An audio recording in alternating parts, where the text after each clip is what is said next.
Aluva private bus സ്റ്റാൻഡിന് സമീപം ഒരാൾക്ക് കുത്തേറ്റു. 45-കാരനാണ് കുത്തേറ്റത്. ശ്യാംകുമാർ മറ്റു വിവരങ്ങൾ നൽകും. ശ്യാം, വിശദാംശങ്ങൾ.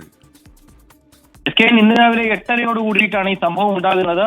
ആലുവ മേൽപ്പാലത്തിന് താഴെ താമസിക്കുന്ന ആളുകൾ തമ്മിലുണ്ടായ വാക്കുതർക്കത്തിലാണ് ആനപ്പാപ്പാൻ എന്ന് വിളിക്കുന്ന 45 വയസ്സുകാരന് കുത്തേറ്റത്. ഇയാളുടെ കഴുത്തിനാണ് കുത്തേറ്റിരിക്കുന്നത്. അവിടെ ഉണ്ടായിരുന്ന ആളുകൾ ഓടിയെത്തുമ്പോൾ ഈ കുത്തിയ ആൾ അവിടെ നിന്ന് ഓടി രക്ഷപ്പെടുകയായിരുന്നു. ഈ സംഭവത്തിന് ശേഷം പോലീസ് അവിടെ എത്തിയാണ് കഴുത്തിന് കുത്തേറ്റ ആളെ ഇപ്പോൾ കളമശ്ശേരി മെഡിക്കൽ കോളേജ് ആശുപത്രിയിൽ പ്രവേശിപ്പിച്ചിരിക്കുന്നത്. ഇയാളുടെ ആരോഗ്യനില കുറച്ച് ഗുരുതരമാണ് എന്നുള്ളതാണ് നമുക്ക് ലഭിക്കുന്ന വിവരം.